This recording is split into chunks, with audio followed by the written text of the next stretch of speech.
é que o Vasco chegue para uma Copa do Brasil, para um Campeonato Brasileiro e para uma competição internacional trajado, e essa é a palavra certa, trajado, vestido com a Nike como a sua fornecedora de material esportivo. O Vasco, recentemente, ele renova o seu contrato com a Capa, e você pode até falar, Lucas, o Vasco não renovou o contrato com a Capa? Sim, renovou. O Vasco ele faz uma renovação com a Capa até maio.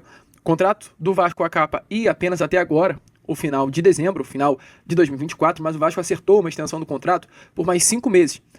A parceria seria encerrada agora, mas o Vasco ele teve essas negociações, para esticar o vínculo contratual e conseguiu. Qual foi o objetivo do Vasco da Gama nessa renovação? Foi para permanecer com a Capa? Não. Foi para não ficar sem fornecedor de material esportivo, para não acontecer aquilo que já aconteceu no Vasco uma época, onde a gente não tinha uniforme para se jogar e tínhamos que jogar com uniformes feitos pelo próprio Vasco. Ou até mesmo, né, não sei se vocês lembram, mas o Vasco, com o próprio Eurico Miranda, com a Diadora, o Vasco ele entra em campo com uma camisa que não tinha absolutamente nada. Era uma camisa branca, toda branca, com só a Diadora. Por quê? Porque o Vasco fecha em cima com a Diadora, não tinha fornecedora de material esportivo, aí o Vasco fecha um contrato rápido com a Diadora, e a Diadora não teve nem tempo de fazer o material esportivo do Vasco. Então, foi assim, vai com essa daí mesmo, que é o que a gente consegue fazer para hoje. E o que o Vasco fez? Renovou o contrato da Nike por mais 5 meses, para ter um tempo do próximo fornecedor de material esportivo preparar o material para o Vasco. E sim, o Vasco negociou com várias empresas, o Vasco chegou a ficar muito perto da Puma para ser essa nova fornecedora de material esportivo do Vasco. Quem tinha essas negociações com a Puma era a antiga gestão de Lúcio Barbosa, gestão da 777 Partners. O negócio entre Vasco e Puma era uma projeção inicial de receber cerca de 24 milhões de reais, valor total, tá? Incluindo valores fixos, incluindo royalties, incluindo todo o enxoval, 24 milhões de reais. Mas assim que a diretoria do Pedrinho entrou no negócio, as coisas acabaram esfriando, as coisas acabaram não avançando. Então, nesse momento, a Puma foi deixada de lado, assim como qualquer outra empresa que chegou a negociar. Não sei se vocês lembram da Castori, que com a 777 Partners chegou assim a sentar na mesa para tentar negócio, e várias outras empresas desse mercado europeu, mas com a gestão do Pedrinho, quem realmente tomou conta do negócio, sentou, conversou e avançou, foi a Nike. Desde o meio do ano, quando o Vasco deixou de ouvir aí, né, no caso a Puma, a Nike já foi uma empresa que voltou a fazer contato e reforçou esse interesse de fechar uma parceria com o Vasco da Gama. A informação que a gente teve é que, além da própria Nike, a Mizuno também chegou nesse momento a sentar na mesa, e eram as duas maiores e mais fortes candidatos aí a serem a empresa a fornecer os materiais esportivos do Vasco. Mas, com o projeto, o Vasco acabou cedendo e fechando esse contrato. A informação que temos a trazer aqui a vocês é que sim, Nike e Vasco da Gama têm um contrato fechado. A gente, durante toda essa terça-feira, vai apurar, é claro, com mais detalhes para trazer a vocês, mas a informação é que já está tudo certo. Vasco e Nike fecharam esse contrato, há um acordo, e a fornecedora chega a partir de junho de 2025, logo após o término de contrato com a Capa, né, como a gente trouxe aqui a vocês, para ser aí realmente a nova fornecedora de materiais esportivos do nosso Cruz Maltino, né? O Vasco tendo a Nike. Assim, acho que a gente tem que agradecer de fato a Capa, tá? Porque os uniformes da Capa são lindos. Um absurdo. Eu acho que o Vascaíno em si, ele não tem absolutamente nada a reclamar da Capa. Muito pelo contrário, tudo lindo. Eu acho que a única coisa que o Vascaíno tem a reclamar é porque era uma empresa que talvez não entendeu o tamanho do Vasco, como vendeu o Vasco, porque a gente chegava às vezes em loja para comprar as camisas do Vasco da Gama e não tinha os tamanhos, porque a Capa não tinha, assim, é difícil até falar, mas não tinha disponibilizado uniforme suficiente para entregar às lojas gigantes da colina para venda. Então é isso, é não entender o tamanho ou não ter tamanho suficiente para o Vasco. Talvez essa seja a realidade, é uma empresa pequena para o tamanho do torcedor Cruz Maltino. E é o Vasco agora, com a Nike, que ao lado da Adidas, né, são as duas maiores fornecedores de material esportivo do mundo, não tem quem chegue perto desses dois, é o Vasco voltando a ter uma grande empresa fornecendo seu material esportivo. Se a gente olha para essa história recente do Vasco, infelizmente, né, o Vasco há tempo que não tem a fornecedora de material esportivo tão grande quanto a Nike ou a Adidas. A gente olha o Vasco, ele a partir aí, a última vez que Vasco e Adidas estiveram juntos, tá? E foi a única vez, inclusive, foi em 1988. O último uniforme que a Adidas fez para o Vasco. Logo após esse período, o Vasco fecha em 96 com a Capa, fica até os anos 2000 com a Capa. Em 2001 há esse problema do contrato, né? O contrato com a Capa termina, o Vasco não tem nenhuma fornecedora de material esportivo, fecha o ano de 2001 e entra no ano de 2002 sem patrocinador, ou seja, sem fornecedor, melhor dizendo, com o VG sendo aí o fornecedor de material esportivo, o próprio Vasco, né, o licenciamento. Em 2002, 2003, 2004, 2005, 2006 o Vasco tem a Umbro. 2006 a 2008 o Vasco tem a Reebok. Em 2009 o Vasco tem a Champs. O Vasco entra em 2009, em determinado momento do ano, com a Penalty e vai até 2013. A partir de 2014 até o ano de 2017, o Vasco fecha com a Umbro. Em 2018 entra a Diadora e a partir de 20 até dado momento temos a Capa. Mas o Vasco, eu acho que para entrar de vez nesse século XXI, né, como a gente diz, ele precisava de uma Nike ou de uma Adidas. E chegou a nossa hora. Chegou a hora do torcedor vascaíno vestir Nike, cara. Vestir Adidas. Isso é importante pra caramba. Assim, acho isso legal, isso é representativo. Me desculpe, mas a gente conhece o clube pela sua grandeza. Minha opinião, quando a gente vê esse clube ou com a vírgulazinha da Nike ou com as 3 listrinhas da Adidas, é diferente. É diferente. A gente olha para as seleções e vê Nike e Adidas. A gente não vê Umbro, a gente não vê Mizuno, a gente não vê Kappa. Muito difícil, quase impossível. A gente olha para grandes clubes do mundo, a gente olha para Real Madrid, a gente olha para Barcelona, a gente olha para Manchester United, a gente olha para Milan, a gente vê Nike e Adidas. A gente olha para os maiores do futebol brasileiro, Flamengo, Corinthians, a gente vê Nike e Adidas e a gente tem que assumir. São clubes de massa, clubes que vendem, clubes grandes. A gente não olha para a Série B e vê Nike e Adidas. Por quê? Porque não são clubes, entre aspas, dignos, né, de estarem com as 2 maiores fornecedoras de material esportivo do mundo. Então, o Vasco de Nike é assim, bater na mesa e falar, ó, eu tô aí, tá? Tô na área. Eu voltei. Isso importa. E só para trazer valores, o Vasco, expectativa é que faça uma grana com essa nova fornecedora de material esportivo, que é muito importante. O contrato da Vasco com a Capa era R$600 mil por ano. Ridículo, tá? Uma vergonha. Contrato assinado lá na era da gestão da Alexandre Campelo, que tem que ser visto. R$600 mil por ano é um escárnio. É loucura, não sei o que tem isso daí, mas é algo muito esquisito. Se a gente olha e compara com os clubes principais do Brasil, a gente vê um Flamengo que ganha por ano R$70 milhões fixos, mais bônus, fazendo com que o contrato com a Adidas possa chegar a R$90 milhões por ano. A gente vê um Palmeiras, que possui um contrato fixo de 50 milhões, com bônus, que faz com que o valor possa chegar a 60 milhões por ano com a Puma. A gente vê um São Paulo com a New Balance de 50 milhões fixos. A gente vê uma Nike com o Corinthians, que tinha um contrato de 30 milhões fixos, e luvas recebidas em 2029 até de 25 milhões de reais. Então, assim, é muita grana. É muita grana que esses clubes ganham com seus fornecedores de material esportivo, e agora uma nova receita que o Vasco estará fazendo com a Nike. Muito legal, fiquei muito animado com essa informação. E sim, Vasco e Nike com esse acordo para um desfecho. Isso te anima, vascaíno? Deixa claro aí a sua opinião nos comentários. Clássico com desfalque no Vasco, Coutinho tá fora. Aliás, tem sido uma tônica na carreira dele ele não jogar pelos seus clubes. Estou colocando já na tela de imediato para você as últimas temporadas do Felipe Coutinho. Não só pelo Barcelona, pelo Bayern de Munique, pelo Aston Villa e Aldo Rail e o Vasco da Gama.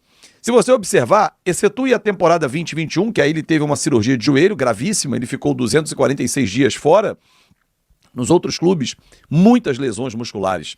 O que já aconteceu no Vasco da Gama também. Além dele ter pego Covid, o Felipe Coutinho novamente vai desfalcar o Vasco. Mas dessa vez ele está sendo preservado por um desgaste muscular. Gente, alguma coisa está errada. Há um desequilíbrio no Felipe Coutinho. Porque ele não consegue emplacar 5, 6 jogos. 10 nem pensar. Ele veio de pré-temporada. Não fez pré-temporada. Foram só 15, 20 dias. Então alguma coisa estava errada nessa pré-temporada, porque ele veio de férias. Felipe Coutinho ficou 20 dias de férias. Começou a treinar, em 15 estreou. Então o planejamento foi equivocado, mas tinha que acelerar porque ele tinha que jogar logo. E ao jogar logo, a gente está pagando um preço agora. Felipe Coutinho desfalca o Vasco, Verratti e Hugo Moura estão de volta. E aí? Qual seria a sua formação? Léo Jardim, Paulo Henrique, João Vitor, Maicon ou Léo, Piton, Hugo Moura, Matheus Carvalho, Payet, Puma, Verratti e Emerson. Essa deve ser a formação para logo mais. Seria essa a sua formação também, 9h30 da noite, 8h45, a gente abre o nosso bate-papo no Fanático Vascaíno com a melhor transmissão. Aqui você participa e tem vez e tem voz e fala mesmo. Falar sobre o jogo de hoje, dificílimo, diante da equipe do Botafogo. Já vou falar sobre Ryan, porque tem a ver com o Botafogo também. Um jogo muito difícil que o Vasco terá pela frente. Não é impossível ganhar do Botafogo, não é mesmo, mas é muito difícil. O elenco deles está muito bem formado, um elenco muito qualificado. Por que eu digo elenco? Que além do time titular, um quarteto que é muito bom, Savarino, Thiago Almada, Luiz Henrique e Igor Jesus. No banco você tem Tiquinho Soares, daqui a pouquinho vai voltar Júnior Santos, tem Eduardo, tem boas peças à disposição, o técnico Arthur Jorge. Não, coincidentemente, é o líder do Campeonato Brasileiro, né? E cada vez mais líder, né? O chicote debaixo do braço. Mas é um jogo em que, se acontecer uma derrota, nada muda na parte de cima da tabela, né? Então, isso é bom para nós. E o Vasco, com uma vitória hoje, seria fantástico vencer o líder, dar um carimbo no Vasco de quem quer ir a uma Libertadores, até mesmo mais à frente. Porque o Botafogo batendo campeão da Libertadores, ele vai via Libertadores para a competição internacional, abrindo mais uma vaga no Campeonato Brasileiro. O Flamengo está em vantagem no confronto com o Atlético Mineiro. Se conquistar a Copa do Brasil, abre mais uma vaga, vira G8 e o Cruzeiro na final da Supercopa. Então o Vasco pode ir mais à frente, ultrapassar Cruzeiro, ultrapassar Bahia, por exemplo, por que não? Colarem no G6, quem sabe? Quem sabe a gente não vai bem para uma Libertadores, mas tem que ganhar hoje, com a volta do Verratti e do Hugo Moura. E é nesse tema porque John Textor está firme na negociação envolvendo o Ryan. Ontem tentei contato com pessoas do Vasco, mas eles passaram o dia inteiro em reuniões.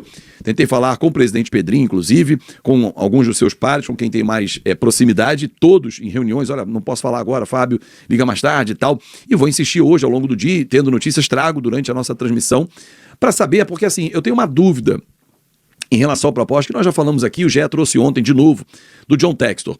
Porque há coisa de 2 meses, mais ou menos, eu tive numa feira aqui no Rio de Janeiro, de um evento sul-americano, e lá estavam representantes do Botafogo, e conversando com eles, me falaram assim, olha, Fábio, já há um pré-contrato até pronto, para que o Vasco possa jogar 60 jogos no estádio Newton Santos, e aí entrar num pacote, segundo essas pessoas estavam me falando, até envolvendo a negociação com o Ryan. E tem, parece que uma dívida aí com o Tairo Arruda, enfim. E aí o pacotão divulgado pelo GE bateu exatamente com isso. Um valor em relação ao Ryan.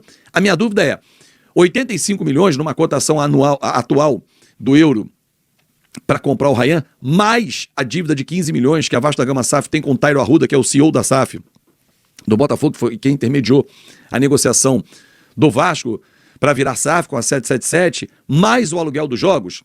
Então a gente está falando de quê? Vamos botar 200 mil, um aluguel? Não seria isso, vamos botar por baixo. 60 jogos, a gente está falando de 12 milhões, mais ou menos isso, né? Bateria isso, 12 milhões, 100 milhões, 112 milhões. Vamos arredondar para 110 milhões. É esse o valor final do Ryan? Ou você vai dizer assim, é isso que eu queria confirmar com o pessoal do Vasco. Não, a proposta é 85, mas já engloba isso tudo. Aí já não sei se vale tanto. Se você disser para mim que o Ryan está saindo por 110, 120 milhões de reais... eu acho um ótimo valor. Porque o Vasco tira da frente 15 milhões de dívida, aluga o Newton Santos e pode usá-lo durante 60 jogos nos próximos 3 anos, quando tiver a reforma de São Januário, e ainda coloca 85 milhões no bolso. Ah, mas ele pode ir para o Botafogo e não para o Lyon, ou para outros clubes que tem o John Textor. Se for para o Botafogo, bota um acréscimo, mais 10 milhões, mais 15. Cara, mas uma negociação como essa, girando entre 110 e 120 milhões, baita negócio. Baita negócio. Até pra gente respirar. Pô, Fábio, mas a gente fica queimando a nossa base. Não é queimando, gente. Futebol é um negócio. Estaria vendendo muito bem o Ryan. Como foi vendido muito bem o PEC. O PEC foi vendido 70% dele por 50 milhões, quase 60 milhões de reais à época, por conta da cotação do dólar. E ele foi eleito a melhor contratação da MLS ontem. Saiu essa pesquisa, inclusive. E os 30% que o Vasco tem estão valorizados. Porque se amanhã o LA Galaxy vende o PEC por 30 milhões de dólares, o Vasco tem 9 dessa operação. Então, se ele vendeu lá atrás por 10 milhões, soma numa próxima venda 9, ele pega 19 milhões de dólares num total pelo PEC. E pode vender o Ryan e ficar com um pedacinho também, 10% numa futura venda, ou mais valia, que é normal. Ah, vendeu por 120. Amanhã ele estoura no Botafogo, no Lyon, qualquer outro clube. Passa a valer 200 milhões, pô, se foi 120, qual foi o mais valia? 80. Então, em cima de 80, o Vasco tem 10%. Isso é normal. Vamos aguardar. Se eu tiver notícias e novidades, eu trago durante a nossa transmissão. Saudações vascaínas. Você está no canal Sou Mais Vasco News. O lugar aonde a paixão pelo gigante da colina nunca para de crescer. Se você respira Vasco, vive Vasco, e quer ficar por dentro de tudo que acontece no nosso clube, você está no lugar certo. Aqui, as notícias chegam em primeira mão, as análises são diretas, e a emoção é sempre de arrepiar. Seja sobre contratações, bastidores, jogos ou aquele gol histórico que ainda nos dá arrepio, a gente conta tudo sem enrolação. Já se inscreva no canal e ative o sino da notificação. Saída próxima. Galdames coloca seu carro à venda e pode estar de saída do Vasco. Pablo Galdames deve estar de saída do Vasco da Gama em 2025. O jogador chileno colocou seu carro à venda e deve ser o primeiro da barca visando a próxima temporada.